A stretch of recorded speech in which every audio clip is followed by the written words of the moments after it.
ان چیزوں کے عادی بنیں گے نا، جو شراب کا عادی ہو تو اس کو بہت زیادہ چانس ہے کہ وہ نشے میں مر جائے. دوبارہ سے آج رات توبہ کریں. اللہ بڑا کریم ہے، ابھی رات کمپلیٹ نہیں ہوئی ہے، صبح تک یہ رحمت جاری ہے. معافی مانگ لیجیے، سجدے میں سر جھکائیے. ماں باپ کو اگر ستایا ہے، if your parents are not happy with you, please ان کے پاس جائیے اور معافی ان سے ان کے پیر پکڑ لیجیے. ماں باپ راضی تو رب راضی، ماں باپ ناراض تو رب ناراض، ان کو ناراض نہ کرو. اور اس حدیث سے کیا سیکھنے کو ملا کہ جو کٹ آف ٹائز کرتے ہیں، جو اپنی فیملی کے ساتھ رشتہ داری قطع کر دیتے ہیں، منقطع کر دیتے ہیں، ہم ان کے پاس نہیں جائیں گے، ہم ان کے گھر نہیں جائیں گے، ہم فلاں رشتہ دار کے پاس نہیں جائیں گے، نہ کریں. یہ رشتہ داریاں کاٹنا اللہ کو کتنا ناپسندیدہ ہے کہ شب برات بھی وہ لوگ بخشے دیں. پلیز ان عادتوں سے اپنی جان چھوڑیں. ایک اور حدیث پاک میں ہے ایڈلٹری کرنے والا، بدکاری کرنے کا جو عادی ہوگا، ہیبچول آف ایڈلٹری، وہ بھی نہیں بخشا جائے. پلیز ان حرام کاموں سے چھوڑیں، اپنے آپ کو بچائیے. اور یہ جو ایڈلٹری کی طرف، زنا بدکاری کی طرف جو بندہ جاتا ہے نا، یاد رکھیے گا پہلے نظر بہتتی ہے، پھر دل بہتتا ہے، پھر شرمگاہ، پھر پرائیویٹ پارٹس حرام کاری کی طرف جاتے ہیں. تو ہمارے یہ شٹر جو ہے نا، اسی کو بند کر دینا کہ حرام نہیں دیکھیں. اپنے موبائل پر، اپنے انٹرنیٹ ڈیوائسز پر کیا دیکھ رہے ہو؟ پہلے حرام بندہ دیکھتا، اور پھر یہ جو ہم نے دوستیوں کے نام پر جو گرلز اینڈ بوائز کی دوستیاں چل رہی ہوتی ہیں کہ نہیں جناب only friends, it's not allowed in Islam. یہ دوستیاں ہی پھر حرام کی طرف لے کر جاتی ہیں. جو اسلام نے ہمیں جن چیزوں سے منع کیا ہے، مسلمان ہیں، ہمیں جنت میں جانا ہے نا، اللہ کو راضی نہیں کرنا ہے. اگر نبی ناراض ہو گیا تو بنے گا کیا؟ آج کی رات اگر ایڈلٹری کرنے والا نہیں بخشا گیا، سوچیے تو اس کا بنے گا کیا؟ پلیز میک ریپینٹنس، پھر لڑائیے اپنے رب کی بات. اور دیکھیں توبہ کیا ہے. توبہ کے ویسے تو کئی ڈیٹیل علماء نے بتائی، مگر ان شارٹ اگر میں آپ کو بتاؤں نا، الندم التوبہ، شرمندگی. پہلے تو اپنے اندر گلٹ فیل کیجیے کہ یا اللہ میں بہت برا، بہت غلط کیا، ہماری معاف. پھر آئندہ نہ کرنے کا پکا ہے کہ اللہ نہیں کروں، میں تجھ سے وعدہ کرتا ہوں، پرامیسنگ یو گاڈ یا اللہ عز و جل، give please please accept my repentance, میری توبہ قبول کرنے والی کا نہیں کرو. پکی توبہ انشاءاللہ. کیا پتا اللہ کے لیے کی آج رہے برس جائے وہ تو ہمیں آج معاف کر دے. بڑا بیوٹیفل انسیڈنٹ، کیا خوبصورت واقعہ اگر ایمان کی چاشنی کے ساتھ سنی. امیر المومنین سیدنا عمر بن عبد العزیز رحمۃ اللہ تعالی was once busy in worship in the 15th night of شعبان. حضرت عمر بن عبد العزیز امیر المومنین تھے جس 15 شعبان کی رات عبادت میں مصروف تھے. When he raised his head, he found a green slip of paper whose refulgence was extending up to the sky. جب وہ اپنے سر اٹھاتا وہ اپنے ساتھ ایک گرین کلر کا پیپر دیکھتے جس کا نور آسمانوں تک جا رہا ہے. It was bearing the words، اس پہ لکھا ہوا کیا ہے؟ هذه براءة من النار من الملك العزيز لعبده عمر بن عبد العزيز. Meaning this is an order of absolution from the hellfire sent from Allah Azza wa Jal, the omnipotent, for his servant Umar bin Abdul Aziz rahmatullah. یہ اللہ کی طرف سے اپنے بندے عمر بن عبد العزیز کے لیے جہنم کی آگ سے آزادی کا فرمان ہے. ہائے ہائے ہائے، جس سے رب راضی ہو ان کو ایسے انعامات عطا ہوتے ہیں. تو میرے میٹھے اسلامی بھائیوں اور مدنی چینل کے ناظرین، ذرا سوچیے کہ ہم نے بھی تو اللہ سے مغفرت لینی ہے، ہم نے بھی تو اپنے رب کو راضی کرنا. ہمارے بزرگان دین ہمیں سمجھاتے ہیں کہ یہ دنیا جی لگانے کی جگہ، it's not too long, we have to go, we have to die. ہم سب کو اس دنیا سے جانا. ذرا امیر المومنین حضرت ابوبکر صدیق رضی اللہ عنہ کا فرمان سنیں. وہ کیا کہتے ہیں؟ the leader of the believers سیدنا صدیق اکبر رضی اللہ عنہ would say during the sermon، ان کا ایک انداز ہوتا تھا، وہ خطبے کے دوران کیا کہتے ہیں؟ where are those with beautiful faces، کہاں ہے خوبصورت چہروں والے؟ where are those who were arrogant about their youth، کہاں ہے وہ لوگ جو اپنی جوانی پر بڑا ناز کرتے تھے؟ where are those kings gone who had magnificent cities constructed and had them fortified with giant forts؟ وہ بادشاہ کدھر ہیں؟ انہوں نے بڑے بڑے شہر بنائے اور بڑے بڑے قلعے بنائے، ان کی شان و شوکت ہوا کرتی تھی. where are those who were victorious on the battlefield، کدھر ہیں وہ سپہ سالار اور وہ جنگجو جو میدان جنگ میں جیتا کرتے تھے؟ without any doubt time has ruined them and they are now lying in the darkness of the grave. بغیر کسی شک کے وقت نے انہیں ختم کر دیا، پامال کر دیا، اور آج وہ اپنی اندھیری قبر میں. ہری اپ، جلدی کرو، exceed in performing good deeds and seek salvation. سیدنا ابوبکر صدیق کہتے ہیں جلدی کرو اور اللہ کو راضی کرنے والے کام کر لو اور نجات حاصل کرو.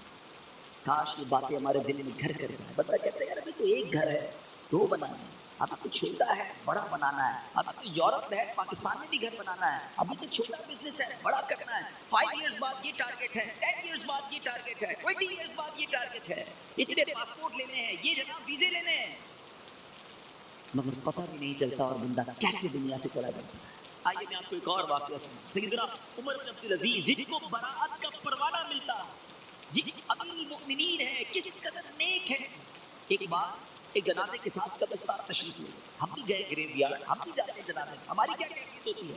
Look at the feeling of سیدنا عمر بن عبدالعزیز رضی اللہ عنہ when he visited graveyard. وہاں ایک قبر کے پاس بیٹھ کر غور و فکر میں ڈوب گئے. کسی نے عرض کی اے امیر المؤمنین آپ یہاں تنہا کیوں تشریف فرمائے. فرمایا ابھی ابھی مجھے قبر نے مجھے پکار کر بلایا اور بولی اے عمر بن عبدالعزیز مجھ سے کیوں نہیں پوچھتے میں اپنے اندر آنے والوں کے ساتھ کیا برتاؤ کرتا ہوں. میں نے اس قبر سے کہا مجھے ضرور بتا. وہ کہنے لگی جب بھی میرے اندر آتا ہے تو میں اس کا کفن پھاڑ کر جسم کے ٹکڑے ٹکڑے کر ڈالتی ہوں اور اس کا گوشت کھا جاتی ہوں. کیا آپ اسے یہ نہیں پوچھیں گے میں اس کے جوڑوں کے ساتھ جوائنٹس کے ساتھ کیا کرتی ہوں. میں نے کہا یہ بھی بتاؤ. وہ کہنے لگی ہتھیلیوں کو کلائیوں سے, گھٹنے کو پنڈلی سے, پنڈلیوں کو قدموں سے جدا کر دیتی ہوں. اتنا کہہ کر حضرت عمر بن عبدالعزیز ہچکیاں لے کر رونے لگے. جب کچھ افاقہ ہوا کچھ اسی طرح عبرت کے مدنی پھول لٹانے لگے کہ اے اسلامی بھائیوں اس دنیا میں ہمیں بہت تھوڑا عرصہ رہنا ہے. جو اس دنیا میں صاحب اقتدار ہے وہ آخرت میں انتہائی ذلیل و خوار ہوگا. جو اس جہاں میں مالدار ہے آخرت میں فقیر ہوگا.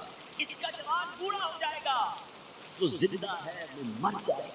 دنیا کا تمہاری طرف آنا تمہیں دھوکے میں نہ ڈال دے کیونکہ تم جانتے ہو کہ یہ بہت جلد رخصت ہو جاتی ہے. کہاں گئے تلاوت قرآن کرنے والے, کہاں گئے بیت اللہ کا حج کرنے والے, کہاں گئے ماہ رمضان کے روزے رکھنے والے. خاک نے ان کے جسموں کا کیا حال کر دیا. اے میرے میٹھے اسلامی بھائیوں یہاں عمر بن عبدالعزیز رضی اللہ عنہ جھنجھوڑ رہے ہیں کہ عبادت بھی کرنی ہے تو اخلاص کے ساتھ کرنی ہے, اور اگر عبادت بھی دکھلاوے والی ہے تو قبر میں ان کا بھی حال پورا ہو جائے گا. حضرت عثمان غنی رضی اللہ عنہ کا ایٹیٹیوڈ آپ کو بتاؤں کہ عثمان غنی رضی اللہ عنہ قطعی جنتی ہیں. اللہ اکبر, عشرہ مبشرہ سے ان کا شمار ہوتا ہے. اور لیکن ان کا انداز کیا ہوتا تھا. عثمان غنی رضی اللہ عنہ جب قبرستان جاتے قبر جاتے تو اس قدر روتے تھے کہ آپ کی داڑھی مبارک تب ہو جاتی. عرض کی گئی جنت و دوزخ کا تذکرہ کرتے وقت آپ اپنا نہیں روتے مگر قبر پر بہت روتے ہیں. اس کی وجہ کیا ہے؟ فرمایا میں نے نبی اکرم صلی اللہ علیہ وسلم کو فرماتے ہوئے سنا ہے قبر آخرت کی سب سے پہلی منزل ہے. اگر صاحب قبر نے اس سے نجات پائی تو بعد کا معاملہ اس سے آسان ہے, اور اگر ادھر نجات نہ ملی تو آگے کا معاملہ اور زیادہ آسان. Actually this is the first examination. یہ پہلا امتحان ہے جو مرنے کے بعد دینا ہے. جو اس امتحان میں کامیاب ہے وہ آگے بڑھتا چلا جائے گا, اس کی سکسیس کا راستہ کھل جائے گا. مگر اس امتحان میں فیل ہو گیا وہ آگے بھی برباد رہے.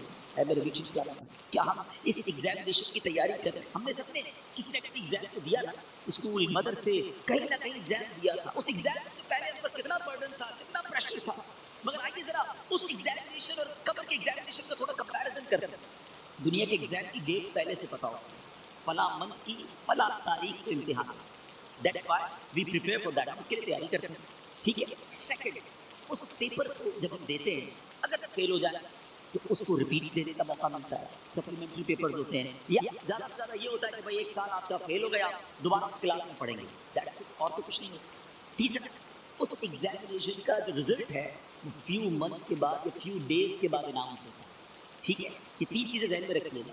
وی نو دا ڈیٹ آف ایگزامینیشن, ہمیں پہلے سے پتا ہے. ایگزامینیشن کا لاس کیا ہے, اس میں فیل ہو گئے 1 سال پڑھائی دوبارہ کرنی پڑے گی, یا 40,000 کیا پنشمنٹ ملے گی. تھرڈ, اس کو دوبارہ ریپیٹ کا موقع ملتا ہے. اور تیسرے نمبر پر یہ ہے کہ اس کے رزلٹ میں کچھ ٹائم لگتا ہے. قبر کا امتحان یہ کیسا امتحان ہے کبھی سوچا آپ؟ دیر از نو سپلیمنٹری پیپر, دوسرا چانس نہیں ہے. ادھر 1 سال پیچھے رہ جائیں گے, ادھر قیامت تک قبر میں مار پڑتی ہے. قیامت تک اللہ ناراض ہو گیا تو جہنم کی کھڑکی کھلی رہے گی, سانپ اور بچھو آ جائیں گے. کون بیئر کر سکتا ہے اللہ کی پنشمنٹ کو, کون اس سزا کو برداشت کر سکتا ہے؟ ایسے نہیں روتے تھے. حضرت عثمان غنی بالکل کریکٹ فرمایا انہوں نے کہ یہی پہلی منزل ہے, اور we have to clear this exam. کسی صورت میں اور آپ نے اس امتحان کو پاس کرنا ہے. ادھر فیل ہو گئے تو مارے جائیں گے, اور پھر اس کے بعد اس کا رزلٹ دیر سے اناؤنس نہیں ہوتا. ادھر جواب دینا ہے، صحیح جواب دیا تو جنت کی رحمتیں ہیں، تا حد نگاہ قبر وسیع ہے، اور ادھر رانگ آنسر دیا ادھر جناب جہنم کا عذاب شروع ہو جائے گا، جہنم کی فکر کی جائے گا۔ اور پھر جو سب سے زیادہ کروشل بات ہے، سب سے زیادہ ڈرنے والی بات ہے، we don't know the date of that examination، ہمیں پتہ ہی نہیں ہے وہ امتحان کب دینا ہے، وہ آج بھی ہو سکتا ہے۔ جی ہاں، ہم میں سے ہو سکتا ہے کہ کل رات کوئی اپنے گھر میں نہ سوئے، قبرستان میں، ہمیں یہ پتہ ہی نہیں ہے کب امتحان ہوگا، تو جب ہمیں پتہ نہیں ہے تو it means we have to prepare daily، ہمیں روز یہ طے کر کے سونا ہے یا زندگی گزارنی کہ آج اگر امتحان دینا ہے تو میں تیار ہوں، میں اس امتحان کے لیے تیار ہوں۔ question of all of you، میں اب آپ سب سے ایک سوال کرنا چاہتا ہوں، اپنے آپ سے ایک سوال کرتے ہیں ناظرین، آپ، میں اپنے آپ سے بھی کروں اور آپ سے بھی پوچھتا ہوں، اگر آج مر گیا، مر تو سکتا ہوں نا، یہ تو پاسبل ہے نا، آج مر گیا، کیا میں تیار ہوں قبر کے امتحان کے لیے؟ میں جواب دے پاؤں گا کہ اللہ راضی ہے مجھ سے؟ کیا ایسی زندگی گزارنی ہے کہ مار نہیں پڑے گا؟ تو پھر تو ٹھیک ہے، if the answer is yes then it's okay۔ اگر آنسر یہ نہیں آ رہا دل سے کہ نہیں ابھی تو بہت گناہ ہے، بڑی خطائیں ہیں، توبہ کرنی ہے، اچھا بننا ہے، نمازیں بھی قلم کی قضا ہو رہی ہیں، حرام روزی بھی چل رہی ہے، حرام چیزوں کو دیکھ بھی رہا ہے، حرام سن بھی رہا ہے، جھوٹ بھی زبان سے گیا نہیں ہے، غیبتیں بھی جاری ہیں، ماں باپ الگ پریشان ہیں، فیملی الگ ٹینشن میں ہے، روزی حرام بھی چل رہی ہے، ابھی نہیں بنا بھائی، ابھی تو توبہ کرنی ہے۔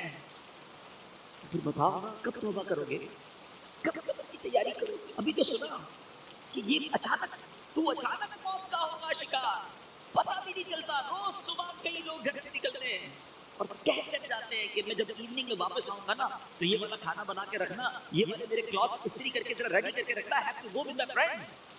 بندہ واپس نہیں آتا، لاش واپس آتی ہے۔ ایسا ہوتا ہے نا، ہمارے ساتھ بھی ایسا ہی ہوگا، پتہ ہی نہیں ہوگا، اور لوگ کہیں گے یار ہمارے ساتھ ہی تو تھے آج، ارے صبح ملاقات ہوئی تھی، کل کھانا ساتھ کھایا تھا، اس کا انتقال ہو گیا۔ آج آپ کہتے ہیں نا کسی کے بارے میں، ایسے ہمارے بارے میں کہتے ہیں، تھوڑے دن تک لوگ یاد رکھیں گے، اس کے بعد ہم ہماری قبر ہوگی، ہمارے اعمال اگر چین میں ہوں گے وہ تو پھر ٹھیک ہے، اگر زندگی نماز پڑھتے ہوئے گزر رہی ہے، سنتوں کے مطابق ہے، حلال روزی کما رہے ہیں، درود پڑھ رہے ہیں، تلاوت قرآن ہو رہی ہے، حرام چیزوں سے بچ رہے ہیں، نیکی کی دعوت کے کاموں میں انوالو ہے، پھر تو انشاءاللہ خیر ہو جائے گی انشاءاللہ۔ پھر تو نبی پاک تشریف لائیں گے اور پھر اعلیٰ حضرت لکھتے نا قبر میں لہرائیں گے تا حشر جلوے نور کے، جلوہ فرما ہوگی جب طلعت رسول اللہ۔ لیکن اپنے آپ سے پوچھو، کسی اور سے نہ پوچھو۔ I know very well، آج بندہ اپنے بارے میں جانتا ہے کہ میں کتنا برا ہوں، تجھے تو خبر ہے میں کتنا برا ہوں، تو عیبوں کو میرے چھپا گیا ہے، ہمیں سب پتہ ہے اپنے بارے میں۔ پلیز میرے میٹھے اسلامی بھائیو، اس ایگزام کی تیاری کیجیے، ایگزام میں کوسچن بھی ڈکلیئر ہے۔ اچھا دنیا کے امتحان میں تو سوال پتہ نہیں ہوتے نا، یہ قبر کا امتحان بڑا نرالا ہے، سوال پہلے سے پتہ ہے، جواب بھی پہلے سے پتہ ہے، مگر جواب وہی دے سکے گا جو ایمان لے کر جائے گا اور جس سے اللہ اس کے رسول راضی ہوں گے۔ حالانکہ آپ نے 100 بار جواب تو پڑھ لیا، اس دن یاد اسی کو آئے گا جب پوچھا جائے گا من رب کا، وہ کہے گا ربی اللہ۔ جب پوچھا جائے گا ما دین کا، تمہارا دین کیا ہے، وہ کہے گا دین الاسلام۔ اور پھر ایک پیارا سا چہرہ دکھایا جائے گا اور پوچھا جائے گا جس نے نبی پاک کو درود پڑھتے ہوئے، سلام پڑھتے ہوئے ان کی سنتیں اپنائی ہوں گی، چہرے پہ داڑھی سجائی ہوگی، سنت کے مطابق زندگی گزاری ہوگی، وہ تو دیکھ کر عرض کرے گا کہ وہی آتا ہے جن کے لیے میں درود پڑھتا تھا، سلام پڑھتا تھا۔ اے فرشتوں میں تو مر کے پہنچا ہوں یہاں اس دل ربا کے واسطے، لیکن ایسی لائف گزری کہ نہیں، کہیں ایسا نہ ہو کہ نبی پاک جو تشریف لائے تو نبی پاک کی پہچان ہی نصیب نہ ہو، آقا ہی چہرہ نام سے موڑ لے، کیونکہ نبی پاک نہیں فرمایا نا فمن رغب عن سنتی فلیس منی، جس نے میری سنت سے منہ موڑا وہ ہم میں سے نہیں۔ سوچئے سنت کے بغیر تو زندگی گزار رہے ہیں، حرام کاموں میں زندگی گزار رہے ہیں، گناہ گار تو ہیں، بندے تو رب کے ہیں نا، وہ بندوں کو ان کی ماؤں سے زیادہ چاہنے والا، اس کی رحمت تو چاہتی ہے، جی ہاں اس کی رحمت چاہتی ہے کہ میں اور آپ بخشے جائیں، مگر ہم چاہتے ہیں کہ نہیں؟ ہمارا یہ انداز ہے کہ نہیں کہ مولا آج بس تیرے دربار میں آ گئے، مجھے وہاں تیرے دربار ہے، سر جھکا لیا ہے، مانتا ہوں مولا میں سب سے برا ہوں، مگر آج بخش دے مالک۔ قبر میں وہ کون سے اعمال ہیں، ہم اکیلے ہوں گے، اندھیری قبر ہوگی، کبھی سوچا ہمارے روم کی لائٹ چلی جائے، ڈر لگتا ہے، پنکھا نہ چلے، ایئر کنڈیشن گرمیوں میں نہ چلے تو نیند نہیں آتی، جنریٹر یو پی ایس کتنے انتظام کرتے ہیں، کبھی سوچا کہ قبر میں ہوا آئے گی؟